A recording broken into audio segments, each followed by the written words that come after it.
Hi everyone. Now I have a terrible job of following on Luis' amazing talk. So expectations should be set down way low now.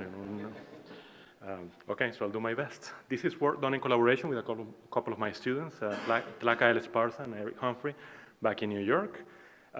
It's a follow-up to the talk and the work I presented last year and the workshop, and I'm heavily influenced by the discussions that we had back then. And the findings, I'm just presenting a small part, are summarized in a paper that is part of a special issue that we put together as a follow-up to that workshop. So what are we trying to do here is to develop computational approaches to projecting music into a space which is primarily organized by rhythmic content. So that means that rhythmically similar music will be clustered together in this space, and rhythmically dissimilar music will be far apart. Yeah, that's the main idea. Why would we want to do this? Well, there are applications in computational musicology, and Gottfried's work and Anja Folk's work are really good examples of this, and that you've seen during this week. There are applications in information retrieval, for search and recommendation engines, and rhythm is, of course, one of the components that you want to integrate into those technologies. And for computer music composition, as a way to provide tools for performers and composers to navigate the space of rhythm possibilities. Yeah. But how do we want to go about doing this? Well, it's a fairly standard MIR setup. So we have music as music audio, so music recordings. That's what we use as data. Those recordings are labeled according to some notion of ground truth. So we basically say this recording belongs to class A or class B or class C, whatever that class might be. And then we have some sort of an objective function that we use in two ways. One, to optimize the design of the system that we are creating in order to perform this task. And second, to assess whether that system is indeed able to match its estimations to the ground truth. Yeah? And here's when we start to have trouble, and we start to make some compromises, some worse than others. First, similarity ground truth is not readily available. It's very hard to come by. It's hard to organize experiments where you have many users characterizing relationships within a lot of data, which we need for this type of technologies to work. It's hard to also make sure that in the realm of commercial music or like real music recordings, what they are characterizing is exactly related to rhythmic content and not to the other many aspects in the music. So, what we traditionally done in MIR is to sidestep that issue completely and to try to use genre classification as a proxy for rhythm similarity. And this is by no means constrained to rhythm analysis. It's something that people do for timbre and texture similarity, and they do genre classification for popular musical styles, or they do for harmonic or melodic similarity, and they use cover song identification as a proxy for those tasks. So it's a widespread strategy in the MIR community. But in the specific case of rhythm, we focus on dance genres. Yeah? So music which is primarily defined in terms of a certain dance, which is, and we don't claim to have, or I think, a full description of those genres or full collections that describe those genres comprehensively, but we do so as a function of certain data sets that have been collected and made available to the community, the most famous of which is the ballroom data set, and it's been around for more than a decade, or the Latin music data set, Cretan and Turkish music data set that Andre put together a number of years ago, and many others that I'm not mentioning here. So there are a few very big assumptions in this process. The first obvious one is that we're making some sort of equivalency between dance genre labels and the notion of rhythm similarity. So we're assuming that these categories that we're using are primarily, or well, hopefully uniquely, but at least primarily defined by rhythmic content. That's the first big assumption. The second assumption is that we're saying that the data set that we have somehow reflects a meaningful partition of a genre space, and that each class is well represented in this data set, meaning mostly that the variability, the natural variability of that class in the real world is somehow well represented on the data. And by association, we're saying that if you have a system that fits the data well, then that means that that system is successfully measuring rhythm similarity. These are the big assumptions that we're making here.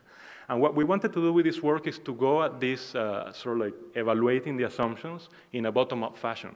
So we start with what we actually know how to do very well, which is that we know how to create systems that fit the data very closely.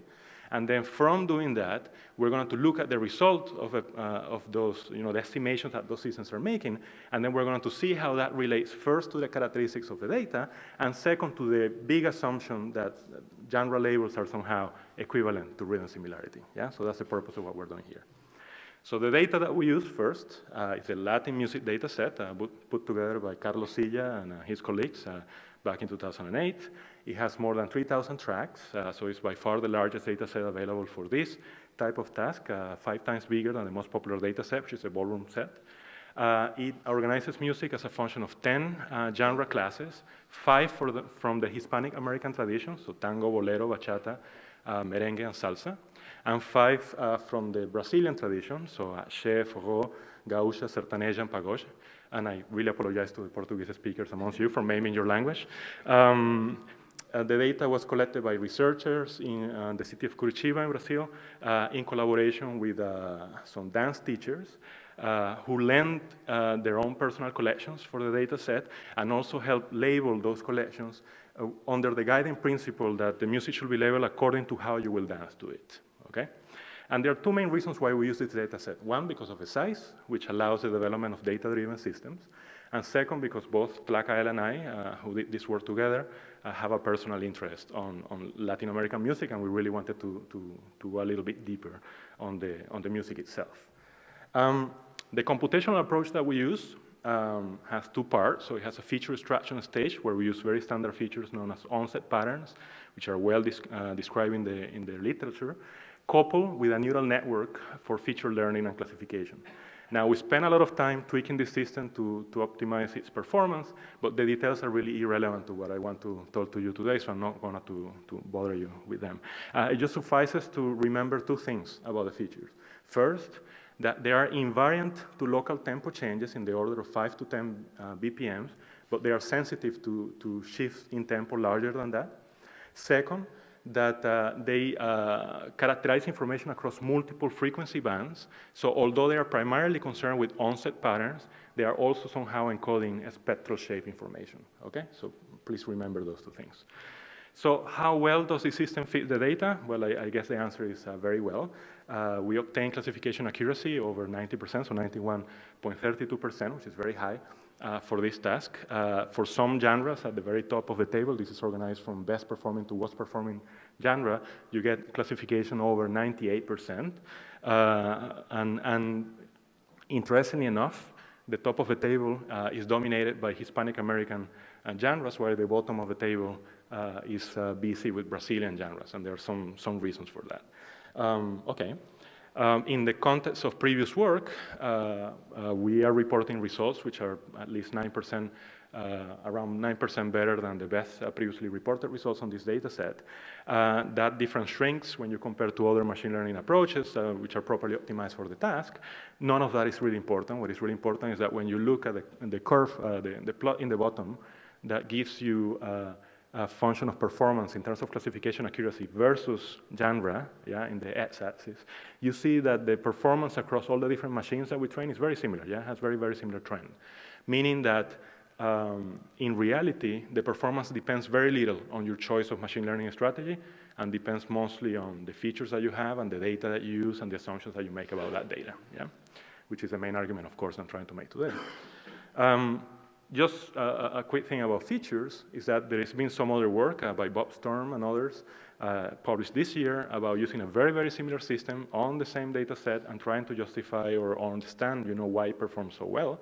His main point of contention is that the system is just learning to identify tempo or tempo regions, and just by knowledge of that information, you can predict genre or genre labels very well. So he's saying that genre labels in this case are just proxy for tempo identifiers.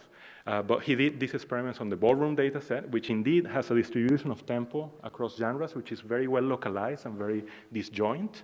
But when we run the same sort of analysis on the Latin music data set, we didn't quite find the same behavior. Yeah? So there are some genres which are very well localized on the tempo continuum, but some others which are overlapping heavily. And in fact, we run some statistical tests on this assumption that you could predict performance of the system by having information about the tempo, and we found that there is no significant effect for tempo information in these predictions, yeah? Not to the level that he's claiming, they are claiming about this. So we think that there are other underlying reasons for this behavior. There are other things I could say about features, but in the interest of time, I'm really going to focus on talking about the data and the big assumption that we've been talking here. First, in terms of data, you will remember that the main labeling strategy was, well, you work with dance teachers, so the guiding principle is how will you dance to this music, yeah? And what we found when we started to look at the data that was misclassified by the system is that very clearly use trumps content.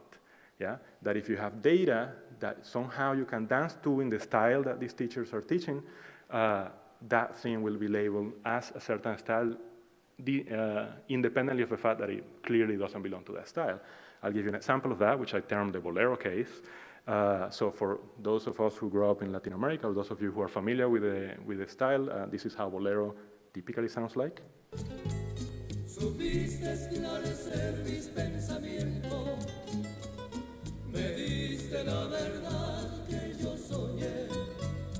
So multi-part voice arrangement, the bongos and the maracas or like establishes a certain rhythm pattern. You have typically the requinto guitars or like playing a contrapuntal relationship to the voice. And there are certain identifiers, yeah, certain signifiers of the genre here. And then in the bolero section of the data set, you find this.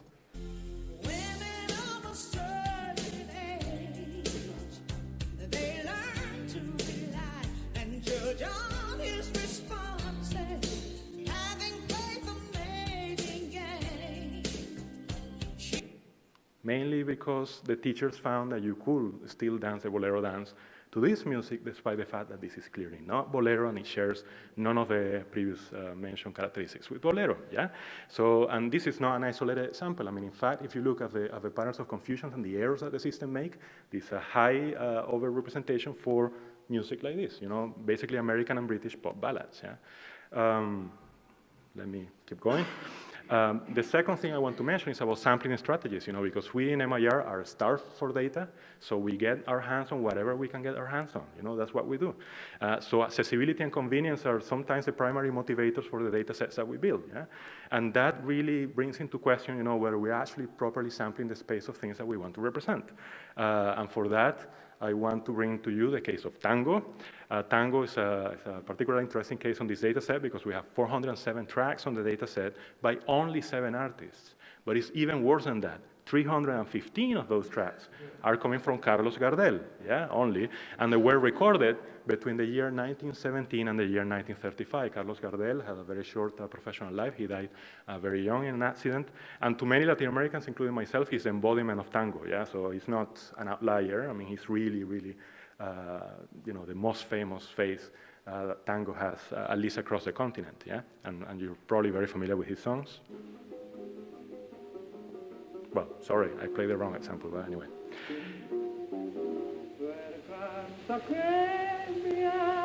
So that sample is good in another sense, not the one I intended, but it illustrates one particularity about the tango set, which is that because of the years in which the majority of the recordings are coming from, of course, the recording quality is very different from the rest of the collection, yeah? So as you will remember, I told you that the features characterize at some level spectral shape. So if you look at the features, and it's not very important to understand exactly what they mean, but the y-axis is frequency, and you could see clearly that in the non-tango sample on the left, you have a wider spread of content across the frequency than the right-handed sample, which is the tango case, where you have a much more narrow band occurrence, yeah?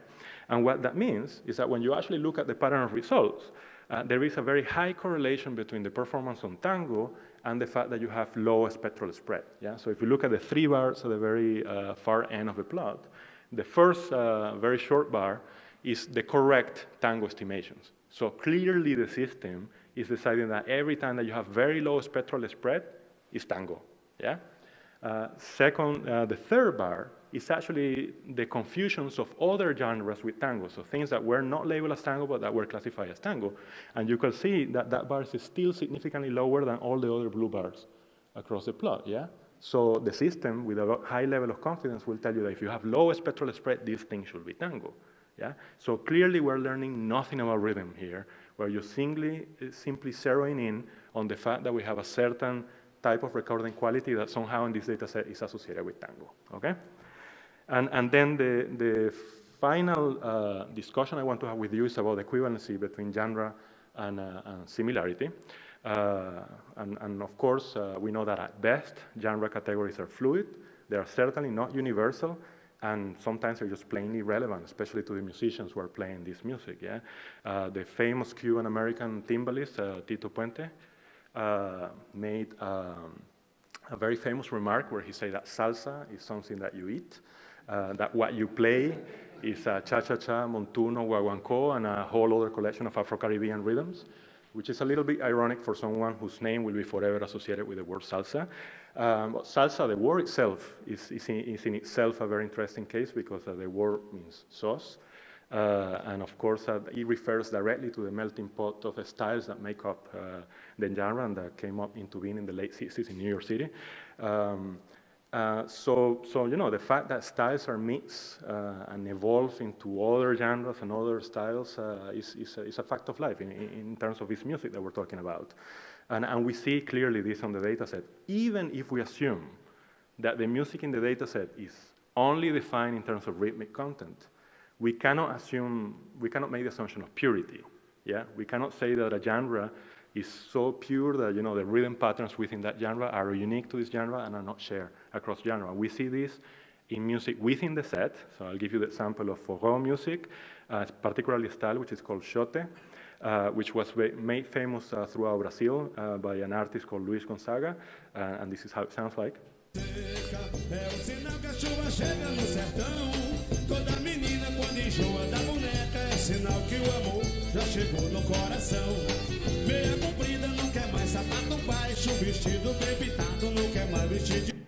So you have a triangle, which is playing this, you know, sort of like ostinato pattern. Then you have the syncopation, or syncopated pattern played by the bass drum. You have the accordion, you know, so there are very specific rhythm characteristics to xote.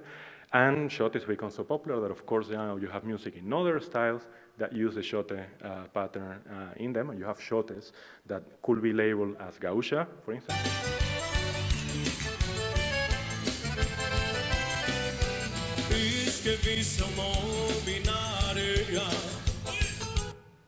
Or a sertaneja.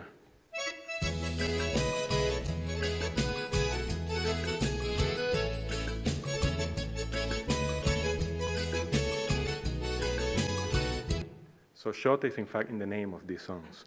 So there are all these influences, intergenre influences, which are occurring at the local level, but also at the global level. And nowhere is this more evident in the data set than with the case of sertaneja music itself, which apart from that example that I just played, you will see how different all these other examples will sound and how familiar they might be to some of you in the US and Britain.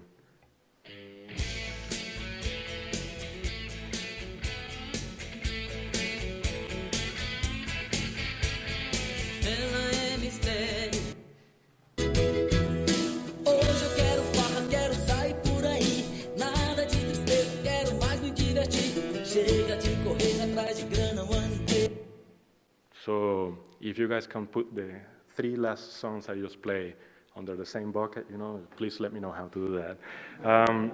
And this talks to something a little bit more profound, you know, which is that, of course, we cannot assume that the genres are primarily defined by rhythmic content. You know, it doesn't apply equally to all the genres that we have in the data set. It applies only partially to some of the genres in the data set. And sertaneja is a case in point. Sertaneja is the rural country music of Brazil. It emphasizes, I mean, there's a lot of studies about this, but Alexander Dent, who's written the book on the subject, he says that sertaneja emphasizes a different aspect of Brazil's complex sociocultural and racial makeup than other mainstream Brazilian genres. In other words, he's saying that it has less to do with the influence of the African diaspora in the big coastal cities of Brazil and has more to do with the connection between the early Portuguese settlers and the indigenous people in the central part of the country. Yeah? So it has a very, very different origin and a very different set of influences, which are determining the music. And more than that, it's defined by other things. I mean, you can even see in the imagery of sertaneja connections with US country music with the northern Mexican country music. It goes beyond a specific musical style. It actually borrows heavily. I mean, Sertaneja, as far as I understand, had a little bit of a fame for like country, I don't know, a little bit looked down by other musical people in Brazil over the years, and over the last 20 or 30 years, it's been borrowing heavily from international pop acts to sort of like modernize itself, yeah? And this is very evident in the music, yeah? And you could hear it in the last examples that I play. So clearly it's less defined by rhythm, by cultural signifiers, lyrical content, maybe instrumentation to some level, but many other things that are simply not there in the music. And of course, that's the bigger message that I want to convey today. So just to conclude the talk, we've used a hybrid approach for examining common assumptions in computational rhythm similarity research. We found that the biases on labeling, sampling, and organization strategies lead to a mismatch between what the data claims to represent and what it truly represents, and that there is a tenuous relationship at best between genre labels and rhythmic content, and that optimal performance that we obtain by fitting the data might not translate necessarily into the ability to measure rhythm similarity, which is the thing that we're supposedly after, okay? I don't mean this as a criticism of the community that I'm a part of, and as much part than anyone else, and I actually think, and someone put it very eloquently in one of the discussions, that these assumptions were helpful and necessary to get to a certain point of development, but there is no justification anymore to stay there, and we have to move on, and of course certain projects like the ComMusic project are really making definitive moves in that direction, so it's just a point of reflection for all of us in the community about the things which are embedded on the data that we use. And of course, we have to gain depth about the music that we're using through collaboration with musicians and musicologists, and really take seriously the issue of building data sets and to properly representing the music that we are thinking of working with. So with that thought, I would like to thank a few people that were really, really helpful in understanding the music in these data sets and in providing the data, and thank you all for your attention. Thank you very much, Juan.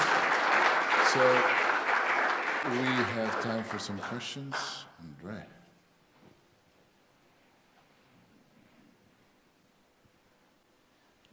I'm wondering then, when you, for a good reason, propose that we should carefully look at the data we are using and check it and so on, and on the other hand we have the demand to go more and more to big data, to bigger data sets, where this is simply impossible.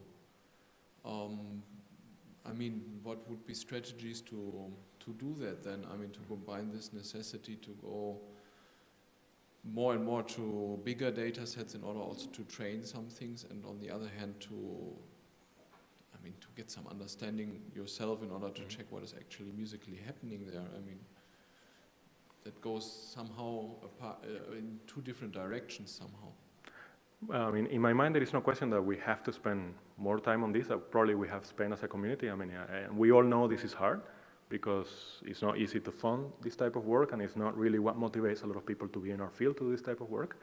But on the other hand, I think there is no real scenario where you can collect the amounts of data with the information that we need for the particular task that we're interested at the scale that people do in speech processing or computer vision. So I think for our community, there is a choice. Yeah, we either just keep trying to increase the size blindly, which I really think will limit the type of problems that we can focus on, and the million-song data set is a good example of that. There is only a limited set of research that can be supported by the type of initiatives. Or we come to peace with the fact that you can only deal with data sets which are still much larger than what the musicology people are usually dealing with, maybe in the low thousands, but data sets that were really properly sampled, and at least we know enough about them that we can say with certain level of confidence that we're doing what we claim we're doing.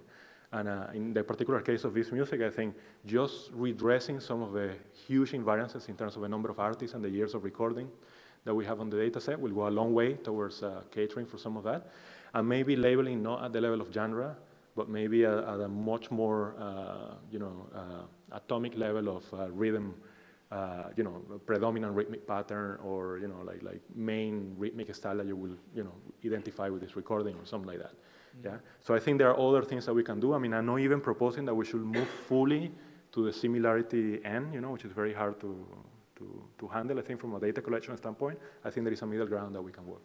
Yeah. Okay, thank you. Any more questions? Noel? Thanks very much. I was just wondering when this idea of genre sort of solidifies, or when it's applied, because genre is something that emerges over time, and is quite often tied to key individuals, record labels, things like that. So this idea of when it's actually fixed, is that useful at all? I think it's very useful. I mean, I don't have a lot of information about this, but I can actually, let me see. This is one of the things that we look at, in the sense that it's great when someone asks you the question that, sorry, what am I trying to do here? We're looking at my daughter. Sorry, let me see if I can get this. Oh, no, sorry. Okay, forget about it. So for some of the genres, actually the data set in my mind, or in our analysis, suffers from what Gerdingen called the fisheye lens effect, meaning that you have a lot of genres which are very, they've been around for a long time, like tango and bolero, for over a century, both of them, and that they're sort of like solidified into some certain identity which you can prototype, yeah? You can say, oh, you have these recordings, are they truly represent bolero or tango? And then you have other genres which are much more recent, especially on the Brazilian end. And this is because the people doing the collection and the labeling, they actually have very, good knowledge of these local genres. Yeah, this is the culture in which they are embedded. And to them, there were some clear distinctions about some of these genres that really were not evident to those of us that were coming from the outside. And I think the fact that some of those genres are not really solidified influences the variability within the classes that we have. So I think it's a very pertinent question. And I will love to work with more people that have more knowledge about this to help. Yeah. Thank you. One, Tyler?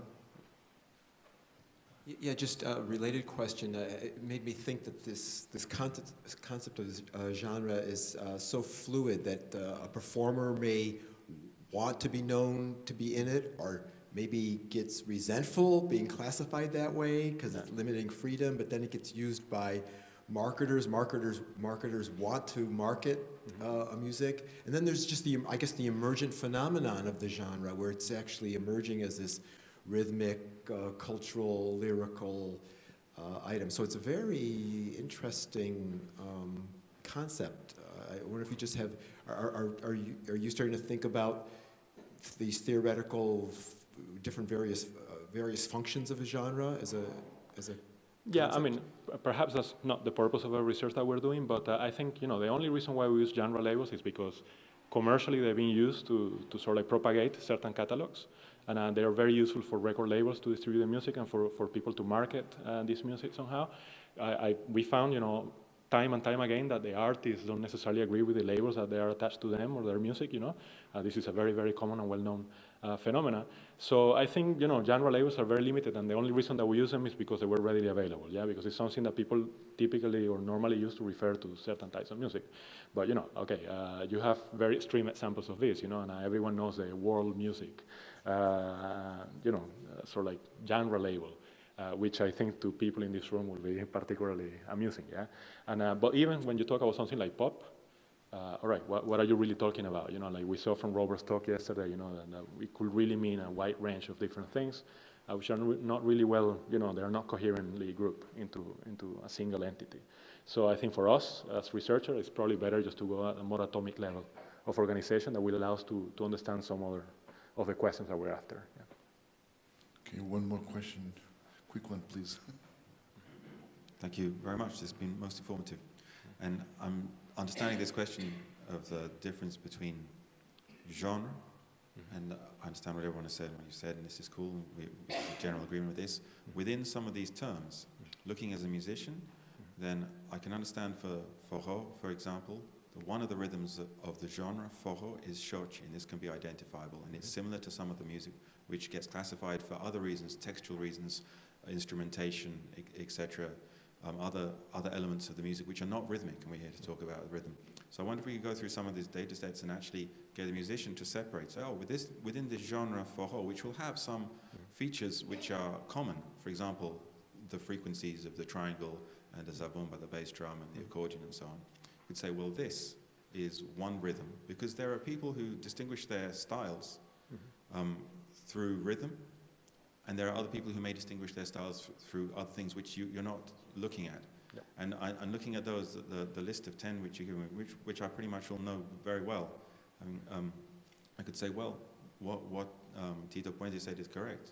This term salsa is a term for a genre which covers many different rhythms. Maybe some of the features you can actually identify as being different between all of those, and some which you can identify by being the same, but it could be, how do we identify them by being different and the same, so that you could then look at one of the problem areas. I'll say Fisheye again, just because I can't remember all the others, right. And I say, well, if I were to compare that, where I can think of maybe 6 distinct rhythms which form that genre, and compare that to Pagoji, and our different data sets, well, in the Pagoji actually is going to be closer to 90-95% of one rhythmic structure and very little other rhythmic structures, less variability. And you've expressed the difficulty, you know, with the data sets you have and what's available. But someone can actually sort some of this stuff out and see if the problems that you're having in getting the results from your process can actually be removed by having someone say, actually, this data set has got this variability in this particular way, and actually what you're finding out is that you can distinguish some of these, and then some of the others, they don't fit the same criteria. Does that make sense? Have I said this in a... Yeah, it certainly does. And we did a little bit of this in this process, and we haven't done it systematically, but we invited Brazilian musicians to come and talk to us and play them the music.